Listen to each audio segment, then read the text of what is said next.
Welcome to Lesson 9 of the Role of Priests in the Kingdom of Divine Will. Part 2, Priests. Subsection 1, Call of the Priests in the Holy Divine Will. Portion 4. Volume 23, February 28, 1928. Just as God has the hierarchy of angels in heaven with 9 distinct choirs, so shall he have the hierarchy of the children of his kingdom with 9 more choirs. Condition of the late confessors, and how the memory of Father de Francia shall not be extinguished in this work. I was thinking about the Holy Divine Volition, and 1,000 thoughts crowded my poor mind. They seemed like many stronger lights that were arising, that then unified themselves within the same light of the eternal sun of that Fiat that knows no setting. But who can say what I was thinking? I was thinking about the many knowledges spoken to me by Jesus on the divine will, and how each of them brings a divine life into the soul, with the imprint of a rarity of beauty, of happiness, but distinct from one another, that it places in common with the one who has the good of knowing it and of loving it. So I thought to myself, one knowledge more or less, there shall be a great difference between one soul and another. So I felt sorrow in remembering my late confessors, who had had so much interest in making me write what blessed Jesus would tell me on the divine will. I felt sorrow for Venerable Father de Francia, who had made so many sacrifices in coming from far away, meeting expenses for the publication. And just when things were moving forward, Jesus brought him to heaven with himself. So since these did not possess all that regards the Fiat, they shall not possess all the lives and rarities of beauty and happiness that these knowledges contain. But while my mind was wandering amidst many thoughts, such that if I wanted to tell them all, I would be too long, my sweet Jesus stretched out his arms within my interior, and spreading light, he told me, "My daughter, just as I have the hierarchy of angels with 9 distinct choirs, so shall I have the hierarchy of the children of the kingdom of my divine Fiat. It shall have its 9 choirs, and they shall distinguish themselves from one another according to the varieties of beauties that they have acquired by knowing, some more, some less, the knowledges that pertain to my Fiat. Therefore, each additional knowledge about my divine volition is one new creation that it forms in creatures, of happiness and of unreachable beauty, because it is a divine life that runs within it, bringing within itself all the shades of the beauties of He who manifests them, and all the keys and sounds of the joys and happinesses of our divine being. So, if our paternal goodness exposes its life, its beauty and happiness, to the point of creating it in the midst of creatures, and they do not interest themselves in knowing it, in order to take it by means of our knowledges already given to them, it is not right that they receive either the beauty or the sounds of our joys as their own endowments. They shall take what they have known, Therefore, there shall be various choirs in the hierarchy of the kingdom of my divine will. If you knew what difference shall pass between those who bring my knowledges from the earth and those who shall acquire them in heaven, the first shall have them as their own endowments, and one shall see in them the nature of the divine beauty, and shall hear the same sounds of the joys and happinesses that their Creator makes one hear and forms. On the other hand, in the second, these shall be neither their own nature nor their own endowments, but they shall receive them as the effect of the communication of others, almost as the earth receives the effects of the sun, but does not possess the nature of the sun. Therefore, those who shall possess all the knowledges shall form the highest choir, and according to their knowledge, so shall the different choirs be formed. However, all those who have acquired these knowledges, whether in full or in part, shall have the noble title of children of my kingdom. Because for the one who has the good of knowing them, in order to make them one's own life, these knowledges on my fiat have the virtue of ennobling the creature, and of making the vital humors of the divine life flow within the soul, and of raising her to her first origin. And they are like the brush of the "Let us make man in our image and likeness," and they portray the image of the Creator in the creature. As for some knowing more and some less, then the nobility of these shall not be destroyed. It shall happen, for example, as to a noble family, which has many children, some of whom give themselves to studying, and others to fine arts. Those elevate themselves more, have high and decorous positions, are known, loved, and esteemed more, since, because of the sciences which they possess, they do more good in the midst of the people, that the other brothers do not do. But in spite of this, the fact that, by their sacrifices, these elevate themselves so much, does not destroy the other brothers being noble, because all of them carry within themselves the noble blood of their father, and therefore they dress in a noble fashion. They have noble manners in operating and in speaking, in everything. Such shall be the children of my fiat, all noble. They shall lose the roughness of the human volition, the miserable rags of passions, the darkness of doubts, of fears, shall be put to flight by the light of my knowledges, and shall cast all into a sea of peace. Therefore, your confessors who have passed into the next life shall be like the prelude of the children of my will. In fact, the first one sacrificed himself very much, and worked to help the tiny little field of your soul. And even though, at that time, I spoke to you little about my fiat, because first I had to dispose you, he shall be like the first herald, like the dawn that announces the day of the kingdom of my will.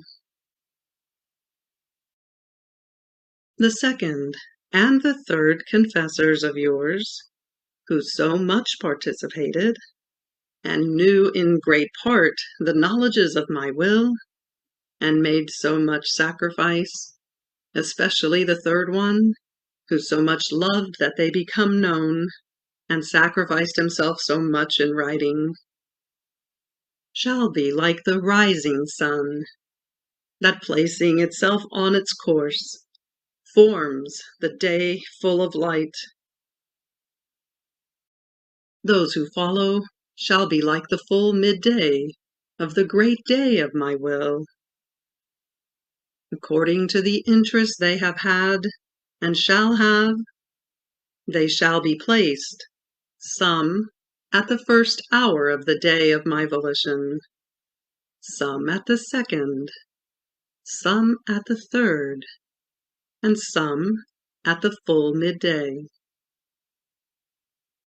And do you think that the memory of Father de Francia, his many sacrifices and desires to make my will known, to the point of initiating the publication, shall be extinguished in this great work of my divine fiat, only because I brought him with me to heaven? No, no. On the contrary, he shall have the first place, because by coming from far away, he went as though in search of the most precious thing that can exist in heaven and on earth, of the act that glorifies me the most, or rather, shall give me complete glory on the part of creatures, and they shall receive complete goods. He prepared the ground so that my divine will might be known, so much so that he spared nothing, neither expenses nor sacrifices. And even though the publication did not have its completion, by even just initiating it, he prepared the ways, so that one day the work of my will in the midst of creatures can be known and have life. Who shall ever be able to destroy the fact that Father de Francia has been the first initiator in making known the kingdom of my will? And only because his life was extinguished, the publication did not have its completion?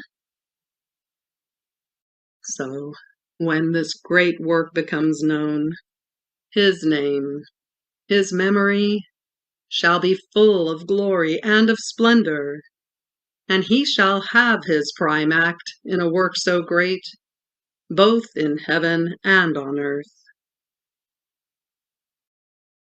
In fact, why is there a battle going on, and almost everyone yearns for victory, to win in holding the writings on my divine fiat? Because he had brought the writings with himself in order to publish them. Had it not been so, who would have talked about it? No one.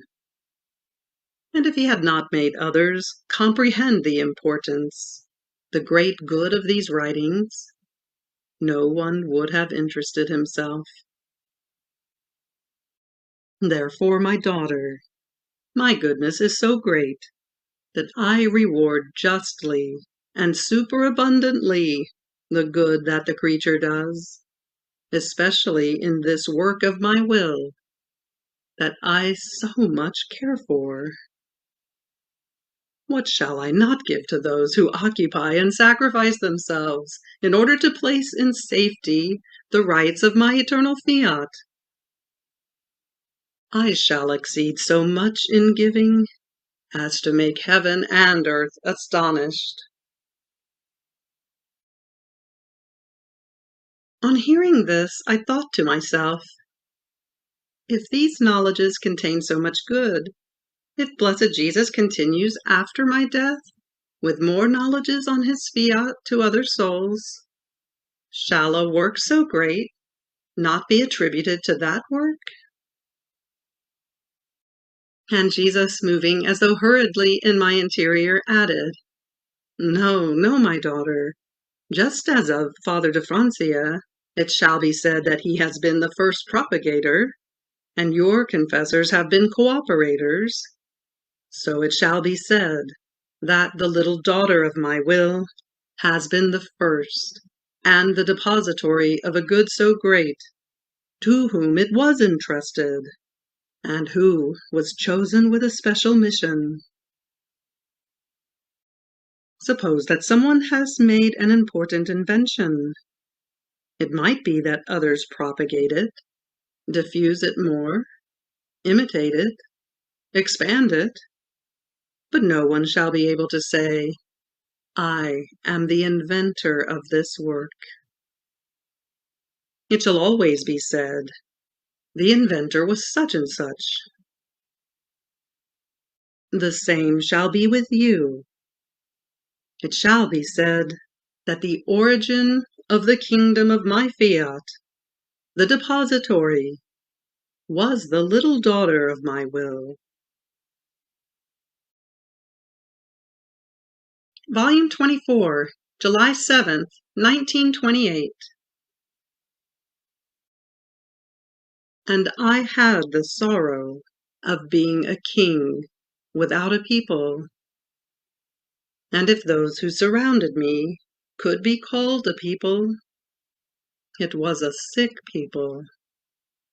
Some were blind, some mute, some deaf, some crippled, some covered with wounds. It was a people that gave me dishonor, not honor. Even more, it did not even know me, nor did it want to know me. So I was king only for myself, and my mamma was queen, without the long generation of her offspring, of her royal children. But in order to be able to say that I had my kingdom, and to rule, I had to have priests. And even though I had Saint Joseph as prime priest, one priest only does not constitute a ministry. I had to have a great army, all intent on fighting to defend the rights of the kingdom of my divine will, and a faithful people that would have as law only the law of my will. Volume 24, August 2nd, 1928. How it is absolute will of God for these writings to come out. The work of redemption and the kingdom of the divine Fiat are linked together. The field of the divine will. Explanations. I was feeling all concerned because of these blessed writings. The thought of letting them come out is always a torment for me. And then the so many incidents that happen, now one way, now another. Many times this makes me think that maybe it is not will of God that they be published. Otherwise so many things would not happen. Who knows whether the Lord wants my sacrifice in words? But with facts he wants to spare me a sorrow so great, that only the thought that I might oppose his divine will makes me say, Fiat, Fiat.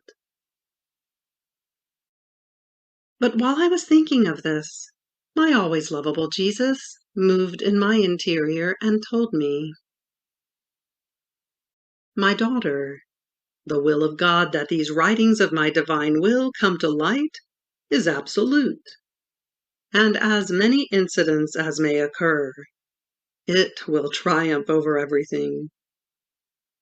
And even if it should take years and years, it will know how to dispose everything so that its absolute will be fulfilled.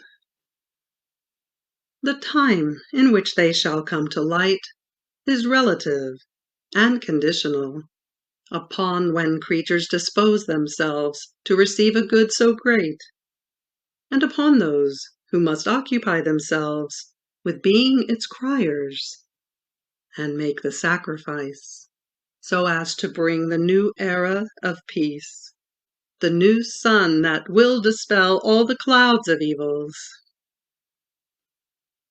If you knew how many graces and lights I keep prepared for those whom I see disposed to occupy themselves with them. They shall be the first to feel the balm, the light, the life of my Fiat. Look at me, how I keep prepared in my hands the clothes, the food, the ornaments, the gifts, for those who must occupy themselves with them. But I am looking to see who the true disposed ones are, so as to invest them with the prerogatives that are needed for a work so holy that I so much love and want them to do. But I must also say to you, woe to those who are opposed or might place obstacles. You, however, do not move anything, not even 1 comma of that which is needed to prepare the kingdom of my divine will, so that on my part and on your part, by doing what is needed to give this great good to creatures, nothing may be lacking on our part, so that as soon as the creatures dispose themselves, they may find everything in place, and that which is needed. Did I not do the same in the work of redemption? I prepared everything. I did, and suffered everything. And in spite of the so many adverse incidents that I saw, my very apostles vacillating, doubtful, timid, to the point of running away from me when they saw me in the hands of the enemies, being left alone, not having the good of seeing any fruit while I was on earth. In spite of all this, I neglected nothing of what was needed for the complete work of redemption, so that when they would open their eyes to look at what I had done, they would find all the good in order to be redeemed, and nothing might be lacking to them in order to receive the fruit of my coming upon earth. My daughter, the kingdom of my redemption and that of my will are so linked together that they hold hands and almost have the same lot because of human ingratitude. But the one who must give and form a good so great should not pay attention to this, nor stop. It is necessary that we do complete works, so that nothing may be lacking on our part, and so that, as they dispose themselves, they may find everything that is needed to receive the kingdom of my will. After this, I continued my acts in the divine volition, but I kept feeling oppressed. And my sweet Jesus, making himself seen again, seemed to hold 3 or 4 priests tightly in his arms, and holding them against his breast, as if he wanted to infuse in them the life of his divine heart. He told me, "My daughter, look at how tightly I hold in my arms those who must occupy themselves with the writings on my adorable will. As soon as I see some little disposition in them to occupy themselves with them, I take them in my arms, to infuse in them what is needed for work so holy. Therefore, courage, do not fear." Then after this he made himself seen in my interior. In the depth of it, I saw a most extensive field, not of earth, but of clearest crystal. Every 2 or 3 steps in this field, there was baby Jesus, surrounded by a light. Oh, how beautiful this field looked, with so many babies. Each of them had his own sun, radiant and beautiful, all for himself. I was surprised at seeing so many Jesuses in the depth of my soul, each of them all intent on enjoying his own sun. And my sweet Jesus, seeing my surprise, told me, "My daughter, do not be surprised. This field that you see is my divine will, and the many Jesuses you see are my truths regarding my fiat. In each of them there is a life of mine, that forming its radiant sun, surrounds itself with light, so as to spread its endless rays, to make known that I myself am the springing font of my truths. See, then, how many lives of mine I have put out. As many truths as I have manifested to you, so many are my lives that I have put out with the very source of the sun, not just a simple light. And I have remained in their midst, so that all might feel the creative strength and virtue in these truths. And I love each of them so much as I love myself. And whoever would not want to recognize my life, my sun, my creative virtue in these truths about my fiat, is either blind or has lost the good of the intellect.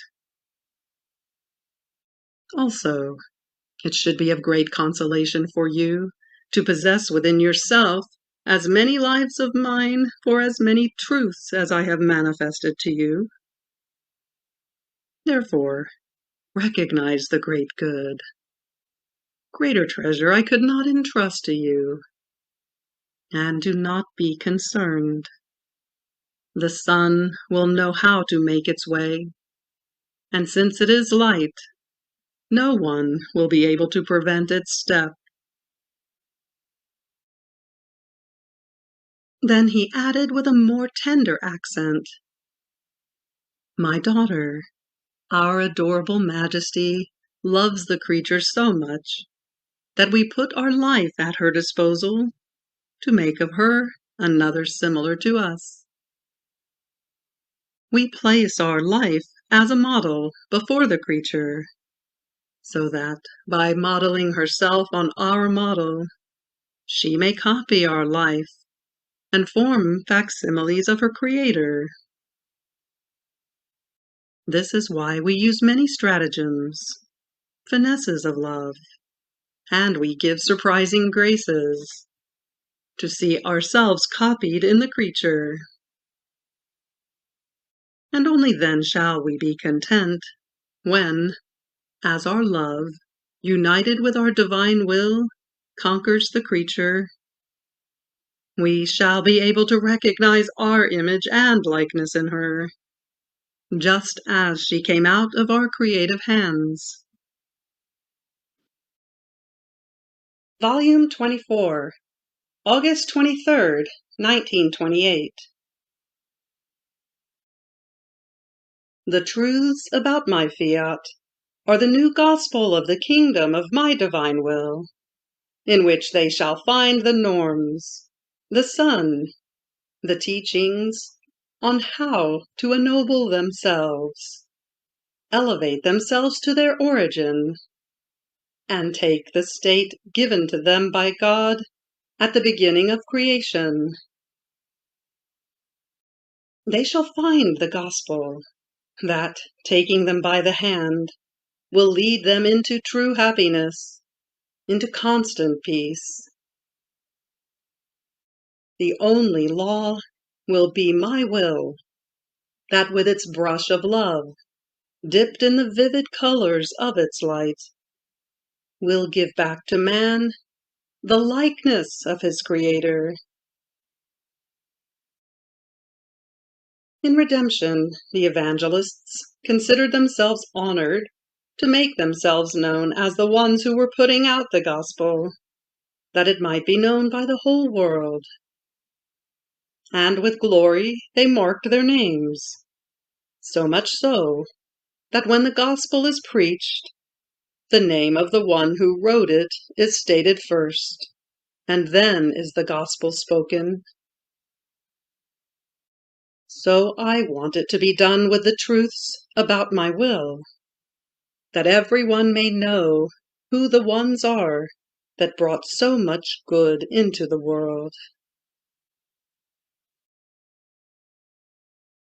Here ends Lesson 9 on the role of priests in the kingdom of divine will, Part 2, Priests, Subsection 1, the call of the priests in the holy divine will, Portion 4. Fiat.